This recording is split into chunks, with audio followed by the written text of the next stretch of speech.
Okay, so President Trump um, met with Secretary General of Nato, and I heard he was talking about the Russia-Ukraine war and increasing the pressure on Vladimir Putin. This could be big. This is a big conversation, so let's dive into it. Leave a like on this video, subscribe. Also, my link to my Twitch and my Kick is in my description, the YouTube description of this video, so you can watch me stream in real time. Very much. It's a honor, great honor, to have a friend of mine who's become very friendly over the last number of years. We knew each other before, but Mark is the head of NATO, Mark Rutte, Secretary General of NATO, highly respected by everybody that knows him, but in particular the European countries. They have great reliance on him, and he's done a fantastic job. And we had a tremendous Something to meeting. eat while I watch this. I guess it's about a month now, a month ago. And I think Mark will tell you that it was really perhaps more important the date of November 5th. That was the election day. Maybe that was the most important because we made tremendous progress together. And one of the reasons that you're here today is to hear that we are very unhappy, I am, with Russia. But we'll discuss that maybe a different day. But we're very, very unhappy with them, and we're going to be doing very severe tariffs if we don't have a deal in 50 days. Tariffs at about 100%. You'd call them secondary tariffs. You know what that means. But today we're going to talk about something else. And as you know, we've spent $350 billion approximately on this war with Russia and Ukraine. And would like to see it end. It wasn't my war. It was Biden's war. It's not my war. I'm trying to get you out of it. And we want to see it end. And I'm disappointed in President Putin because I thought we would have had a deal 2 months ago, but it doesn't seem to get there. So based on that, we're going to be doing secondary tariffs if we don't have a deal in 50 days. It's very simple. And they'll be at 100%. And that's the way it is. That can be more simple. That's just the way it is. I hope we don't have to do it. But regardless, we are going to be we make the greatest military equipment in the world, whether it's missiles. You saw that recently in Iran, the way those planes flew in. They hit every single, 14 bombs hit every target. Then you had the helicopters shoot a total of 30 bombs, 30 missiles, and they hit every single, Marco, is that right? Every single, Pete? Every single target. And it was, I guess, on a scale of 0 to 10, they say it was about a 15. That's how successful it was. That's how lethal it was, a word they like to use nowadays. But it was an amazing, well-organized attack that people in this country want to do for 24 years. You know, when we had the pilots in last week, they were saying, sir, we've been practicing this for 24 years, meaning people, not them, but other people that are a little older now. But they too, and you were the one that let us do it. But we've been practicing it 3 to 4 times a year for 22, 24 years, because they always knew they had to stop Iran from doing what they were doing, which is trying to come up with a nuclear weapon, a nuclear bomb. And we did it very successfully. And we make the best equipment, the best missiles, the best of everything. The European nations know that. And we've made a deal today, and I'm going to have Mark speak about it, but we've made a deal today where we are going to be sending them weapons, and they're going to be paying for them. The United States will not be having any payment made. We are not buying it, but we will manufacture it, and they're going to be paying for it. Our last meeting of a month ago was very successful in that they agreed to 5%, which is more than $1 trillion a year, so they have a lot of money. And these are wealthy nations. They have a lot of money, and they want to do it. They feel very strongly about it, and we feel strongly about it, too. But we're in for a lot of money, and we don't want to do anymore, and we can't. But we make the best, and we're going to be sending the best to NATO, and in some cases to maybe, at Mark's suggestion, if we go to Germany, where they're going to send early First on off, this is great. And when you hear this they'll be based on replaced. common sense, when you hear this based on America first, bro, this is why I like him as the president. Because America first, what, how do you disagree with America first unless you don't like America? Like, unless you hate America, the country that you're in, the country that you're benefiting from, if you're an American. Like, how does America first not make sense? So, what President Biden did to deal um, with Ukrainian President Zelensky is he gave the money to the Ukrainian president. Excuse me. Maybe it wasn't money. It may have been just like weaponry, and the weaponry was worth money, right? And I don't think that there was anything in return, and there was no goal. It was kind of like, okay, we'll just keep sending you money. I think he sent multiple, or at least two shipments of United States equipment, which helped deter Russia. But at some point, it gets to a point where it's like, yo, like we don't want to fund this war. We want to end this war. So what can we do to get to an end? And the tariffs, well, I've heard this from Ben Shapiro. One of the reasons President Biden um, didn't put heavier sanctions on Russia is because it would affect our economy.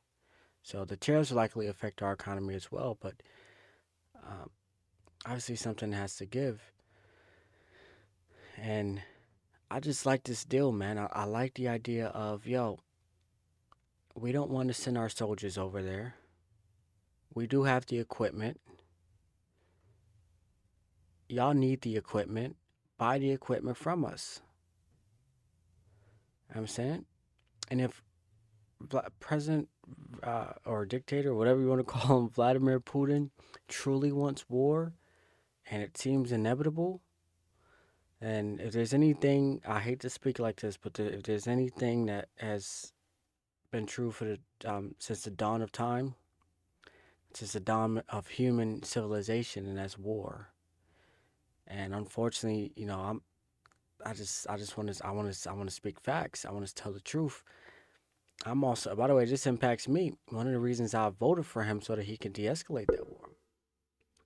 And if the United States starts forcing conscripts and there's a draft, I'm military age. I'd have to be front line, perhaps. So obviously, I don't want that, and I assume President Trump doesn't want that. But if Vladimir Putin wants that,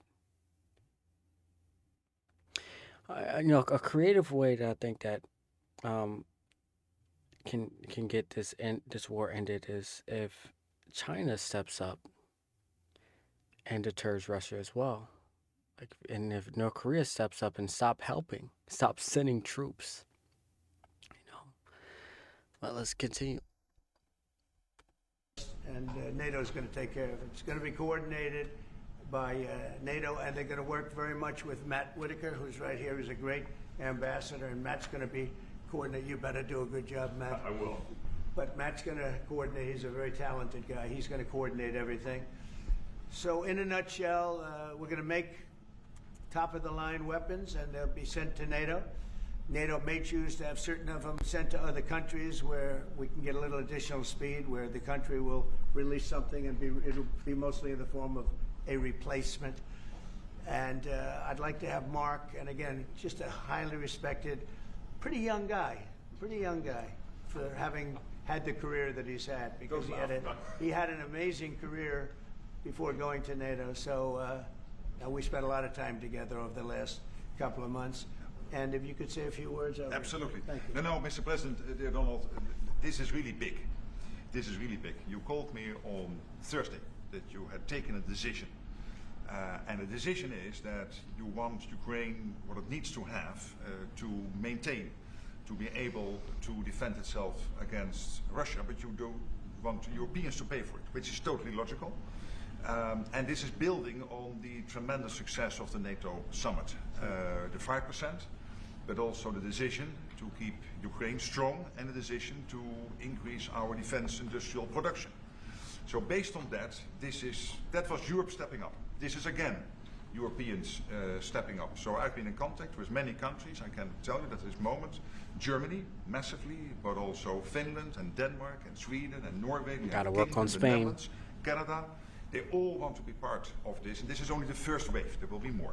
So what we will do is work through the NATO systems to make sure that we know what Ukrainians need, so that we can make packages. Of course, in a way, we discussed it this morning with Pete Hegseth at the Pentagon, in a way that, of course, the US will keep on its stockpiles necessary to defend this country. That's absolutely clear. But it will mean that Ukraine can get its hands on really massive numbers of military equipment, both for air defense, but also missiles, ammunition, etc., etc. So if I was Vladimir Putin today and hear you speaking about what you are planning to do in 50 days, and this announcement, I would reconsider whether I should not take negotiations about Ukraine more seriously than I was doing at the moment, if I was Vladimir Putin. But when I'm Ukraine, I think this is really great news for them. So I really want to thank you for that, and it means the Europeans paying for it. And again, I mentioned all these countries, we will deal with that. And exactly as you said, it might also mean that countries will move equipment fast into Ukraine, and then the US later backfilling it, because speed is of the essence here. So really, thank you. This is important. You Thank did a great job, and it's a really great job. We've been very successful in settling wars. You have India, Pakistan, you have Rwanda and the Congo. That was going on for 30 years. India, by the way, and Pakistan would have been a nuclear war within another week, the way that was going. That was going very badly, and we did that through trade. I said, we're not going to talk to you about trade unless you get this thing settled, and they did, and they were both great leaders, and they were great. But Rwanda and the Congo, that was going on for 30 years, and at least 7 million people killed, and killed with a lot of pretty rough weapons like machetes. That's a conflict I'm heads not even chopped aware off. of. It's the same. Going on for many years. You couldn't even get near the countries. Nobody wanted to get near. It's so frightening. And we got that one solved. Serbia, Kosovo, got that solved. That was going to be one that was going to happen. And again, that was something I use. I use trade for a lot of things, but it's great for settling wars. That was really very important. We're working, Marco is working very hard with everybody here on the Strip, the Gaza Strip. I call it the Gaza Strip, one of the worst real estate deals ever made. They gave up the oceanfront property, one of the worst deals ever made. But it was supposed to bring peace, and it didn't bring peace. It brought the opposite. But we're doing pretty well on Gaza. Steve Witkoff is here, and I think we could have something fairly soon to talk about. And we solved other one. One that we just seem to have, Armenia and Azerbaijan. It looks like that's going to come to a conclusion, successful conclusion. We worked on Egypt with our next door neighbor who is a good neighbor. They're friends of mine, but they happened to build a dam which closed up water going into a thing called the Nile. I think if I'm Egypt, I want to have water in the Nile. And we're working on that one. It's a problem, but it's going to get solved. They built one of the biggest dams in the world, a little bit outside of Egypt. You know about that? You've been hearing about that one. And that turned out to be a big problem. I don't know. I think the United States funded the dam. I don't know why they didn't solve the problem before they built the dam. But it's nice when the Nile River has water. It's a very important source of income and life. It's the life of Egypt. And to take that away is pretty incredible. But we think we're going to have that solved very quickly. So we do good. The only one we haven't been able to get to yet is Russia. And I'm not happy. And I will tell you that Ukraine wants to do something. Again, it's a war that should have never started. If I were president, it never would have happened. I used to speak to President Putin about it a lot. It was the apple of his eye. But once I saw what was going on, I said, they're gonna have a war here. I was outside, the election was rigged, and I was outside looking in, and I said, that thing's gonna be a war. Couldn't believe it, because what Biden said was the exact opposite of what should have been said. And it started, and it's a real mess. We're losing, I guess they're losing 5,000 or 6,000 people a day. It's actually now more. I was saying 5,000 a day. It's actually more now. Mostly soldiers, but a lot of people in cities and towns that are getting blown up too. It's a horrible war, and it should be stopped. And so if it's not done, if we don't have an agreement in 50 days, that's what we're doing, secondary tariffs. And they're biting. and I hope we don't get to the point where we do, but I've been hearing so much talk. It's all talk. It's all talk, and then missiles go into Kiev and kill 60 people. It's got to stop. It's got to stop. But the purpose of this is to say that this is a very big deal we've made. This is billions of dollars worth of military equipment is going to be purchased from the United States, going to NATO, etc. And that's going to be quickly distributed to the battlefield. Ukraine will take it up. And, you know, say what you want about Ukraine. When the war started, they had no chance. And they still would have had no chance if the equipment, they had the best equipment, because we do make the best planes and missiles, and we make the best military equipment in the world by far. And we have new things coming out that are beyond belief. And I'm very excited about the Golden Dome. It's going to give us very strong protection. We've already started that. But they had courage, because somebody has to use that equipment. And they fought with tremendous courage, and they continue to fight with tremendous courage. But they don't have, they're losing on equipment, and Russia's really taken a very positive, very strong, I mean, what they've done the last couple of weeks. Without military reasons. So what they're doing is 700 drones a day, missiles, bombing cities. This is not because of military goals. It is just creating panic, keeping people out of their sleeps, hitting towns.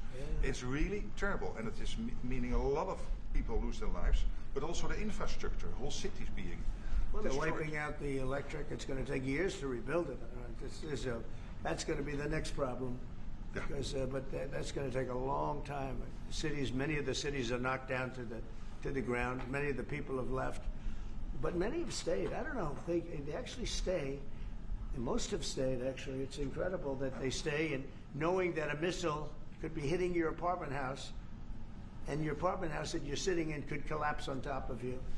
And they do very heavy construction. They don't use rebar. They do very thick concrete construction.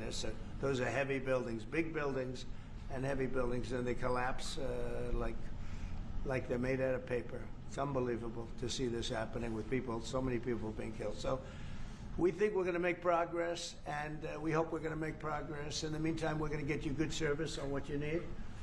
And we really became friendly with NATO this last meeting. You know, we went from 2% to 5%, which everyone said was not even a possibility. They weren't paying 2%. Many of them were paying much less than 2%. But even those, since you became president, all committed to the 2% before the summit. And now collectively we committed to the 5%. That's right, they did. They've been very good. And I think I made a lot of friends over there. We had a couple of days of very intensive talks. And they're great people. They're leaders of countries. Leaders of countries. Many of them great countries, some of them smaller countries, but for the most part, I'd say very solid, strong countries, and very successful. Some of them are among the most successful countries in the world. So that's the story. We hope that's going to have an impact on Vladimir Putin, and we hope it's going to have an impact on Ukraine also. We want to make sure that Ukraine does what they have to do. All of a sudden they may feel emboldened, or maybe they don't want. You know, this is a very difficult situation. Ukraine wants a peace deal. I think so. And they will stay committed to that. There's no doubt they want it. But the Russians have to become serious. They have serious. to continue to want it, though. Yeah, I agree. But you and I will make sure of that. All of a sudden they get no. You and I will make sure of that. We'll make sure. I feel confident that they will do what has to be done. Plus, we have certain parameters that both sides know, and we already know what should be done. So I think that's going to be it's going to be very strong. We want everlasting peace. Any questions, please? Yes. Thank you, Mr. President. What was the tipping point for you in making this decision? Was it a conversation with President Putin? Was it a piece of intelligence? And why are you giving 50 more days? I think I think it's a very short period of time. I think, don't forget, I've just really been involved in this for not very long.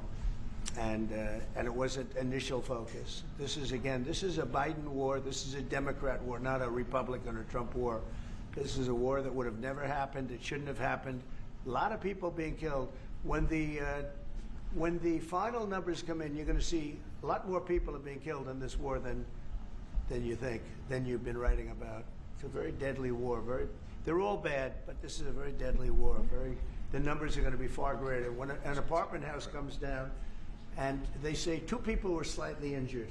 No, many people were killed, and those numbers will be at some point accurately reported. So far, they're not. It's a deadly war. I think that you're just going to see.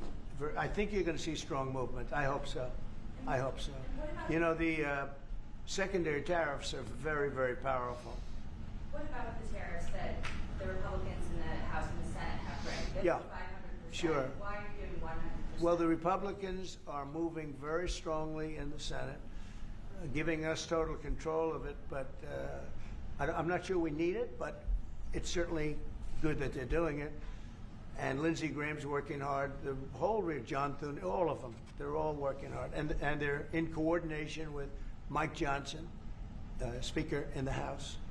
And I think they've actually crafted a pretty good piece of legislation. It's probably going to pass very easily, and that includes Democrats.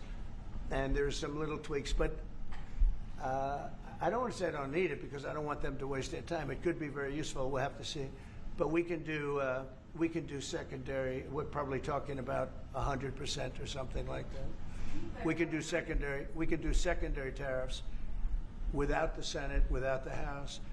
But what they're crafting also could be very good. So are you suggesting then that the Congress should move forward with those sanctions, the 500%, and that your 100 would be a separate additional package? Yeah, I mean, the 500 is, you know, sort of meaningless after a while because at a certain point it doesn't matter. It's not going to be, you know, as 100.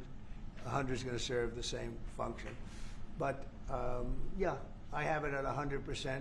They may have it. I don't know what they're going to end up with. They may have it at 100 too. They may have it at 500. But they're doing some good work in the House, and I think in the House and the Senate.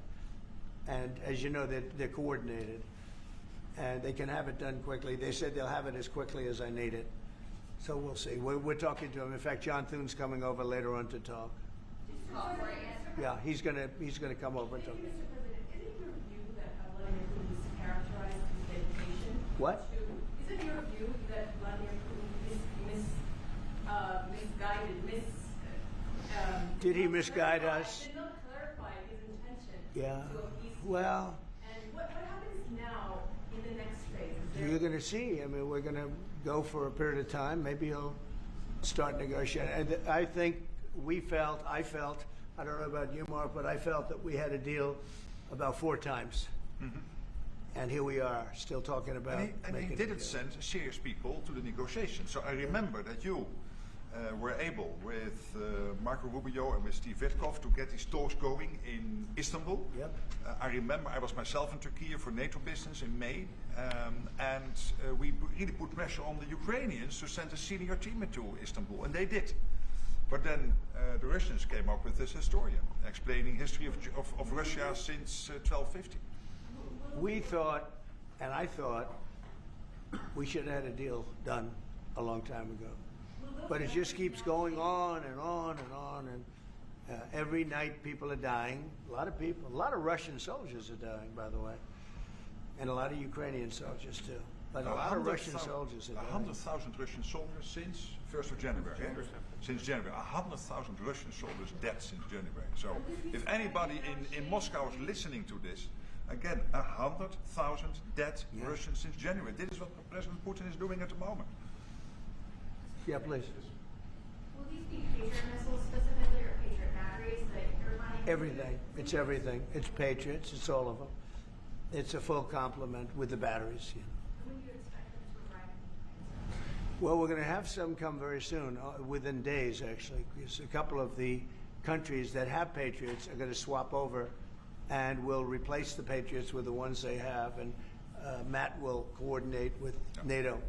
But so it's going to be, they're going to start arriving very soon. And this afternoon, Boris Pistorius, the German defense minister, is visiting Pete Hegseth, the Secretary of Defense, and we'll discuss also, I think, on this whole Patriot thing. Norway is involved, so that's on the Patriots, but this whole deal is also about missiles, about ammunition, so it's broader than Patriots. We have one country that has 17 Patriots getting ready to be shipped. They're not going to need them for them. So we're going to work a deal where the 17 will go, or a big portion of the 17 will go to the war side. Mr. President. And that can be done very quickly. Mr. President. Yeah, please. Could this transaction with NATO be viewed as a step towards achieving peace letting Putin know that now Zelensky has a little bit more powerful tools in his tool chest, and maybe that brings him to the table to achieve peace. I know that you Yeah. want to do that. Brian, that's what we've been saying. I think you might have expressed it better if you want to know the truth. I'm just That's trying- exactly what That was a summary. That was a nice summary. I think he's done better than us. He's a very good guy, I can tell you that. But no, it's well said. Yeah, I think this is a chance at getting peace, or it's just going to be the same thing. And I have to tell you, Europe has a lot of spirit for this war. A lot of people, when I first got involved, I really didn't think they did, but they do. And I saw that a month ago when you were there. Most of you, many of you were there. The level of esprit de corps, spirit that they have is amazing. They really think it's a very, very important thing to do, or they wouldn't be doing it. Look, they're agreeing to, they're paying for everything. We're not paying anymore. We have an ocean separating us. I said, we have a problem. We make the best stuff, but we can't keep doing this. And Biden should have done this years ago. He should have done it from the beginning, but he didn't. He didn't know he was there. This guy, what a horrible job they did for this country. And I just hope between the border and this and so many other inflation, what a horrible administration. The worst administration in history, in my opinion. It's not my opinion. I think it's everybody's opinion. But this is something that shouldn't have happened, and we're going to see if we can end it. If I could follow up. I do want to make one statement. Again, I said it before. This is not Trump's war. We're here to try and get it finished and settled and whatever. Because nobody wins with this. This is a loser from every standpoint. But from day This one. was Biden and this was other people. But from- And it's very sad. It's a very sad situation. This gentleman's doing a great job. I think he's going to get it, and Matt and everybody else that's working on it. I think he'll get this thing over with, hopefully. Mr. President, Yeah. You've praised European countries today as standing up for Ukraine as being strong. Will you allow them to continue to negotiate tariffs lower than 30% before August 1st, or is the deal settled? What does that mean? You mean you're talking about the tariffs? Saying on Oh, tariffs. you're back on tariffs. You're on a more friendly tariff, right? A little bit more friendly tariff. No, we're going to be talking to people. We have, I watched the show this morning. They were talking about, well, when's he going to make the deal? The deals are already made. The letters are the deals. The deals are made. There are no deals to make. They would like to do a different kind of a deal, and we're always open to talk. We are open to talk, including to Europe. In fact, they're coming over. They'd like to talk to us. Mr. President, is there any concern about the U.S. stockpiles? There was a pause in delivery of weaponry to Ukraine in order to evaluate, apparently, U.S. stockpiles. What came out of that? Evaluation. I mean, this was a very big, what we're talking about today is a very, very big day. And what Pete was doing, and me too, I knew what Pete was doing, was evaluation, because we knew this was going to happen. And now we actually announced it. They voted on it. It's all been done. So obviously that has a big impact on, when you say pause, obviously you're not going to be doing things if you don't know what's going to happen here. But we were pretty sure this was going to happen, so we did a little bit of a pause. But this is a very big event today. This is something very big. If it escalates further, how far are you willing to go in response? In what? How far are you willing to go if Putin were to escalate, send Armand? Don't ask me a question like that. How far? I don't know. I want to get the war settled. They're not Americans that are dying in it, and I have a problem, and JD has a problem. It's a stance that he's had for a long time. They're not Americans dying, but there are a lot of people dying, and on something that should be able to be settled, and we all agree with that. This group of people, that, we want to defend our country, but ultimately, having a strong Europe is a very good thing. It's a very good thing. So I'm okay with that. Yeah, please, in the back. Yeah, is there a ceiling on what the Europeans are willing to pay for? And it sounds like, are you ruling out the U.S. paying for some from the conditional weapons to withdraw that authority? Shall I try to answer Please. that? Because Yeah. basically what the president is saying, that he is willing, of course, taking consideration what the US needs itself. So it's not that you can have a shopping list and you can order whatever you want, because the US has to make sure that the US keeps his hand on what the US needs, also to keep the whole world safe, because in the end you are the police agent of the whole world. You are the most powerful nation on earth, the most powerful military on earth, But given that, the US has decided to indeed massively supply Ukraine with what is necessary through NATO. Europeans 100% paying for that. And what we have been doing over the last couple of days is talking with countries, and I just mentioned the ones who in a first wave immediately said, we want to chip in. And then you are really talking about big numbers. Take Germany visiting today, they are really talking about big numbers. Can you get some clarity?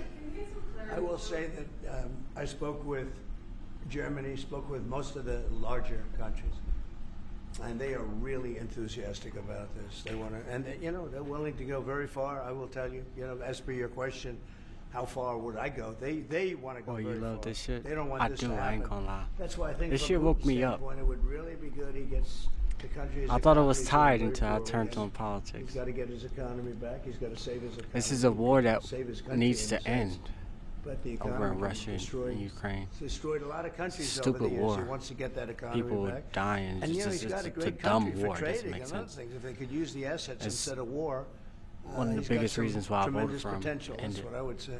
But if it goes wrong, Say it? it's like, where's the meteor, man? I speak to him a lot about getting this thing done. And I always hang up and say, well, that was a nice phone call. And then missiles are launched into Kiev or some other city. And I said, it's strange. And after that happens 3 or 4 times, you say, the talk doesn't mean anything. My conversations with him are always very pleasant. I say, isn't that a very lovely conversation? And then the missiles go off that night. I go home, I tell the First Lady, I spoke to Vladimir today. We had a wonderful conversation. She said, oh, really? Another city was just hit. So it's like, look, he's, I don't want to say he's an assassin, but he's a tough guy. It's been proven over the years. He's fooled a lot of people. He fooled Bush. He fooled a lot of people. He fooled Clinton, Bush, Obama, Biden. He didn't fool me.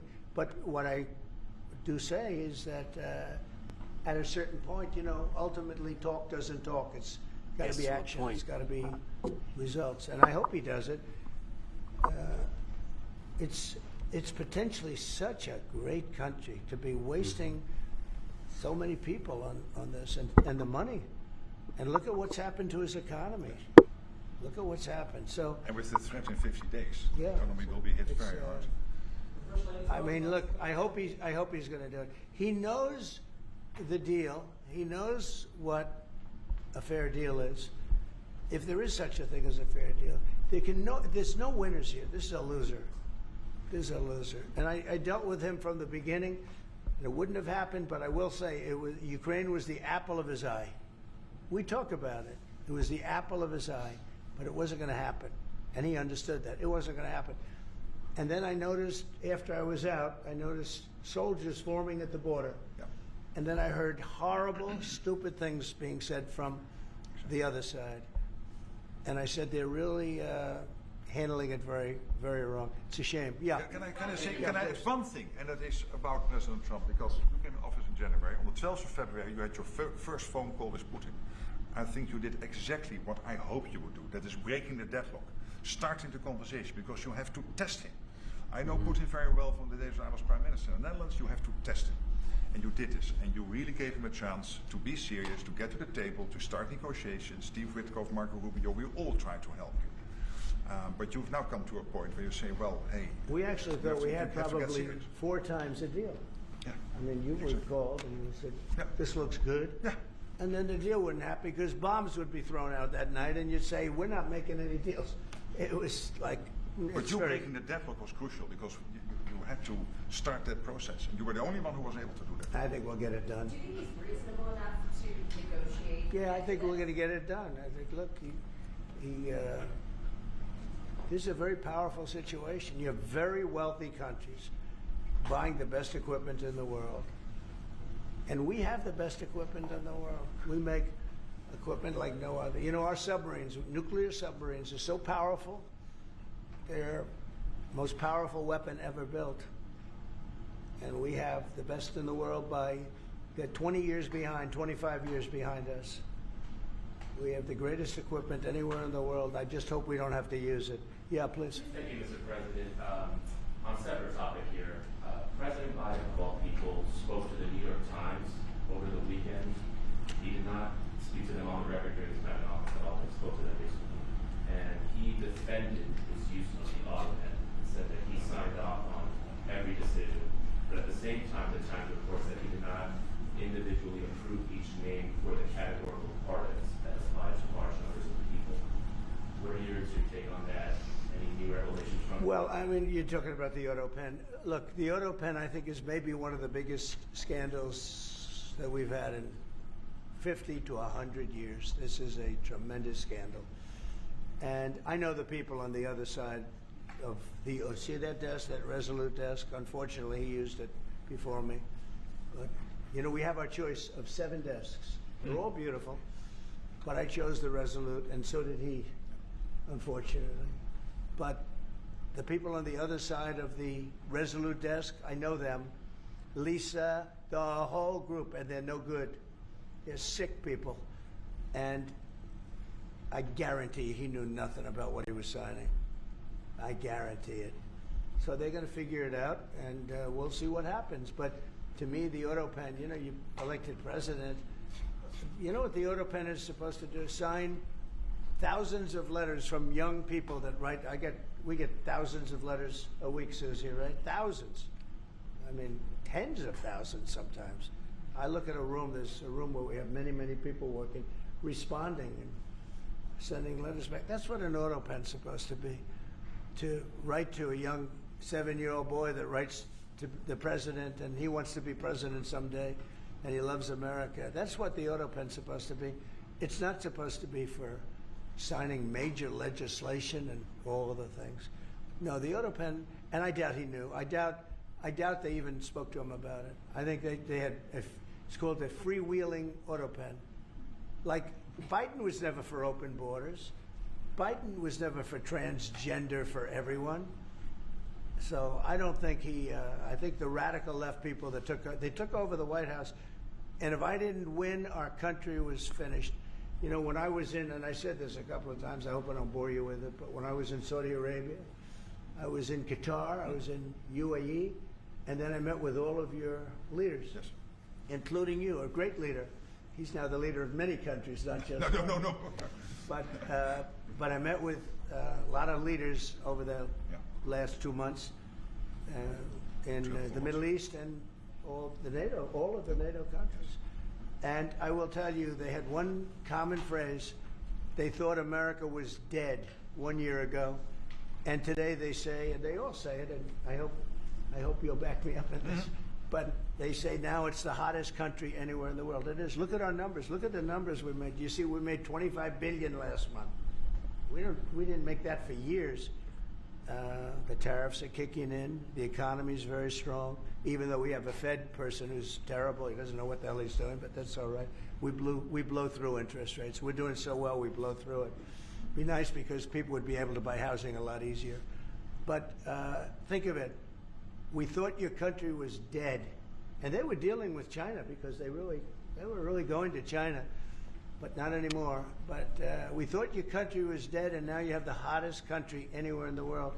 So we've done a really good job, and it's an honor to have this man. This man is a star, and he's going to be dealing with another one of my stars, Matt, and you're going to do a great job, Matt Whitaker. Okay? Thank you very much, everybody. Thank you, Brian. Thank you. Yeah, we gotta get that one stopped, man. And it's gotta happen appropriately. It's gotta be done right. If something goes wrong, it could be bloody. And we don't want that. So I pray we get to send it peacefully